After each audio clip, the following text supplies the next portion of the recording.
선생님들 안녕하세요. 동원장 채널의 김동영 원장입니다. 오늘은 또 많은 선생님들이 가장 애먹고 스트레스 받고 있는 영역인 조교 채용 및 운용에 대해서 꿀팁을 좀 드릴까 합니다. 이게 저도 조교분들을 채용하면서 정말 좋은 분들도 많았지만 최악의 조교들이 다 머릿속에 있습니다. 여러분들만큼은 이런 분들 안 만나고 최대한 좋은 사람들로만 구성된 그런 학원이나 팀을 구성하길 바라면서 첫 번째로 사전 준비에 관련돼서 설명드릴게요. 조교를 채용하기 전에 먼저 준비하셔야 될 건 뭐냐면 명확한 가이드가 있어야 돼요. 당연한 얘기인 것 같지만 제 얘기에 대부분이 당연하지만 다들 안 하고 계세요. 제가 원장님들 컨설팅 같은 것도 지금 진행하고 있는데 조교 가이드도 없고 와가지고 그냥 뭐 이거 하라고 하고 인수인계한 거대로 하라고 하는데 사실상 일반 직원도 아니고 조교가 인수인계를 제대로 하고 나갈 가능성은 거의 없다고 보시면 돼요. 원장님이 한 번쯤은 명확하게 가이드라인을 만드시고 그거대로 교육을 시키고 그거대로 지키고 있는지를 한번 확인해 보셔야 돼요. 두 번째는 뭐냐면 소프트 랜딩이라 그래서 스타트업에서는 누군가가 신규로 왔을 때 안전하고 부드럽게 안착할 수 있는 시스템이 있습니다. 그것처럼 조교도 매뉴얼을 보고 잘 따라하고 있는지 어려운 건 뭐가 있는지 라는 거를 원장님이나 강사분들이 수시로 체크하셔야 돼요. 물론 많이 번거롭겠지만 초반 한 일주일에서 10일 정도만 잘 챙겨주면 나머지 1년 동안은 거의 웬만하면 잘합니다. 이 체크하는 과정을 겐톡으로 매번 하지 마시고 웬만하면 겐톡은 근무 중에는 괜찮죠. 근무할 때는 괜찮은데 근무 아닐 때도 조교한테 하고 싶거나 기억해야 될 일, 좀 신경 써줬으면 하는 것들, 그런 것들은 구글 킵이라는 공유 메모를 활용하셔서 거기에 미리미리 써두시면 조교분들은 조금만 스트레스 받으면 나가세요. 왜냐면 선생님들도 본업이 아닌 일에서 그렇게 스트레스를 일정량 이상 받으면 쉽게 나갑니다. 저 같아도 나갈 것 같아요. 그거는 당연하게 선생님들이 인정을 하고 받아들이시고 공유 메모인 구글 킵을 사용해서 일과 삶을 분리시켜줘서 건강하게 끝까지 오래 갈 수 있도록 조교분들과 소통하는 게 좋을 것 같습니다. 근무할 때는 카톡으로 하지만 근무 외 시간에는 공유 메모로 서로 메모해놓자. 두 번째는 이런 사람은 꼭 피하세요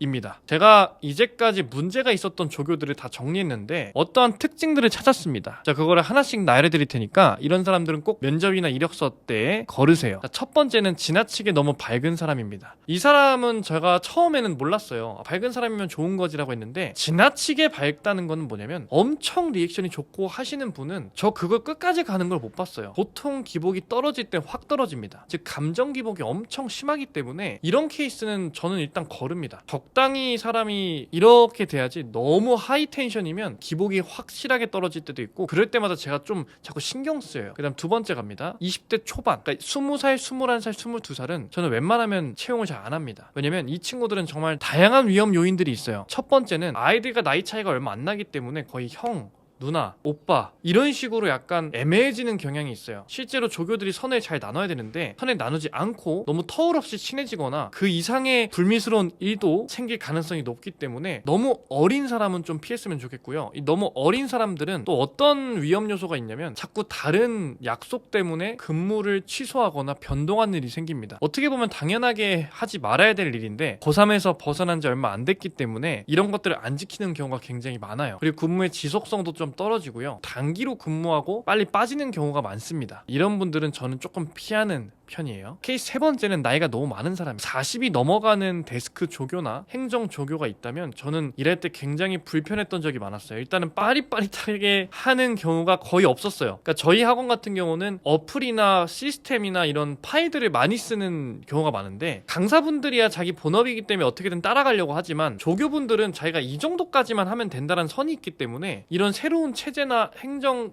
프로그램 툴 이런 거를 쓰는 게 굉장히 미숙하고 그걸 따라가려는 노력을 잘 안 합니다. 근데 저 같아도 또 안 할 것 같아요. 왜? 내 본 직장이 아니라 아르바이트이기 때문에. 이걸 항상 인정하셔야 돼요. 아르바이트 분들은 선이 존재하고 그 선을 지키려는 행위가 나쁜 게 아니에요. 선생님들이나 원장님들도 입장을 바꾸면 그렇게 하실 거예요. 그렇기 때문에 저는 나쁘다고 생각하는 게 아니라 애초에 그 선이 있기 때문에 그 선을 맞추는 게 우리한테 fine, 괜찮은 정도인지 그걸 잘 생각하셔야 돼요. 그래서 저는 약간 20대 중반에서 후반분들 학원 경력 있거나 다양한 경험 많으신 분들은 이 선이 생각보다 높아요. 한 요 정도까지 맞춰줍니다. 그럼 나는 요 정도까지만 해도 열심히 한다고 생각하는데 그 사람들은 요 정도까지도 충분히 할 사람이에요. 저는 그래서 20대 중반에서 후반분들을 조금 더 선호합니다. 그다음에 케이스 4는 사회성이 좀 없는 사람은 피해야 됩니다. 그러니까 이건 면접할 때 드러나요. 면접할 때 눈을 너무 막 못 마주친다던가 말할 때 들릴 듯 말 듯한 소리로 얘기한다던가 이런 사람들은 기본적으로 아이들과 있을 때도 문제가 됩니다. 욱할 경우도 있어요. 그런 유형의 사람들은 좀 피하시는 게 좋습니다. 다섯 번째는 모르 모르겠으면 일단 학벌을 보세요. 제가 옛날에 이거를 깨기 위해서 고졸인 분을 뽑았는데 정말 교육하는데 리소스 너무 많이 들고 실수했을 때도 그거를 본인이 부끄러워하지 않고 당연하게 여기는 경우를 너무 많이 봤어요. 물론 고졸이신데 열심히 하시는 분도 있겠지만 물론 저는 못 만나봤어요. 애초에 이런 변수를 제가 예상하고 걱정하는 거 할 바에는 학벌을 보고 좋은 학벌을 갖고 있으신 분들을 뽑는 게 이런 위험은 없어요. 물론 좋은 학벌이라고 해서 인성이 좋다는 건 아니에요. 하지만 최소한 학벌이 좋으신 분들은 자기가 두 번 다시 실수 안 하려고 하고요. 학습하려는 의지가 어느 정도 있습니다. 이 부분을 저는 굉장히 높게 보고요. 인성은 또 다른 영역이라고 생각을 해요. 세 번째, 꿀팁 영역으로 가겠습니다. 꿀팁 첫 번째는요. 방금 같은 사람들 들으시면서 와 저렇게 다 빼면 누구 남냐 라고 하실 텐데 그래서 급여를 많이 줘야 돼요.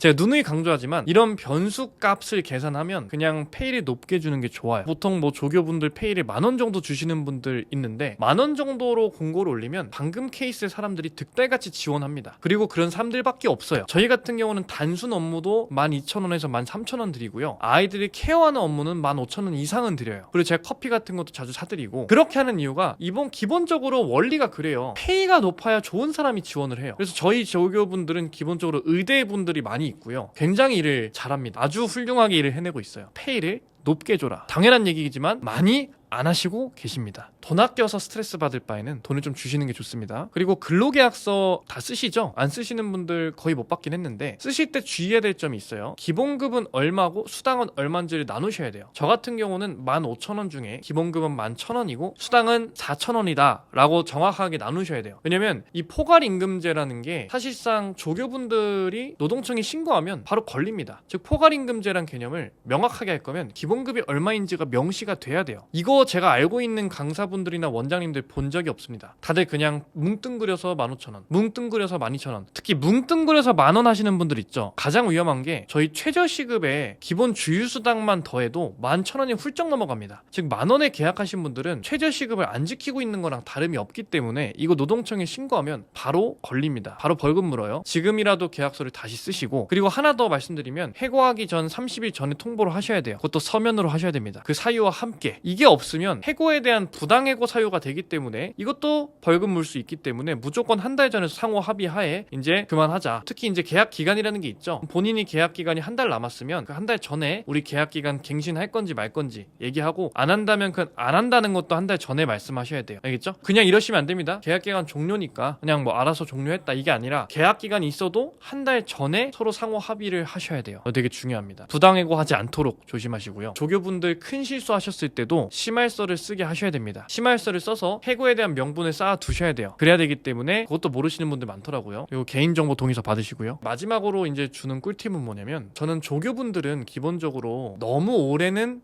같이 안 가는 걸 추천합니다. 당연히 능력 있는 조교 오래 가면 좋겠지만 금세 풀어지더라고요. 왜냐면 일반 강사분들이나 직원분들은 자기 업이기 때문에 스스로 텐션을 계속 유지합니다. 발전하고 싶고. 근데 아까 말했듯이 조교라는 직책 자체가 발전의 한계가 있고 일이 명확하고 계속 루틴화가 돼 있기 때문에 1년 이상이 넘어갈 경우 당연히 손에 익은 것도 익은 거지만 조금 풀어지고 안 좋은 일이 더 많았던 것 같아요. 약간 뭐랄까 정치 같은 것도 많이 하고. 그래서 1년마다 조교 채용은 계속 교체해 주시는 게 저는 좋고 그래서 계약 기간도 저는 좀 짧게 잡는 편이에요. 9개월 정도로 잡고 9개월 때 이제 서로 상호 합의하에 계약을 종료하고 새로운 조교를 채용하는 걸 전 추천드립니다. 자, 이런 식으로 오늘도 조교 채용에 대한 얘기를 해봤는데요. 다음에는 이제 강사 채용에 대한 얘기도 할 거고 제가 지금 원장님들이나 강사분들의 어떤 고충사항을 지금 개인적으로 받아보고 있어요. 막 겐톡으로 주시는 건 좀 그렇고 제 그 이메일이 있어요. dongyoung108@네이버인데 이 네이버에 지금 양식을 만들고 있긴 한데 아직 양식이 없어요. 저는 그래서 좀 어느 정도 자세하게 주변의 상황이나 주변 라이벌 학원은 어떻게 해서 잘 되고 있는지 자기가 왜 안 되는 것 같은지 어떤 문제가 있는 것 같은지는 좀 세세하게 항목별로 일목요연하게 정리해서 보내주시면 제가 보고 어느 정도 제 인사이트를 나눠드리도록 하겠습니다. 오늘도 좋은 하루 되시고요. 다음 영상에서 뵐게요.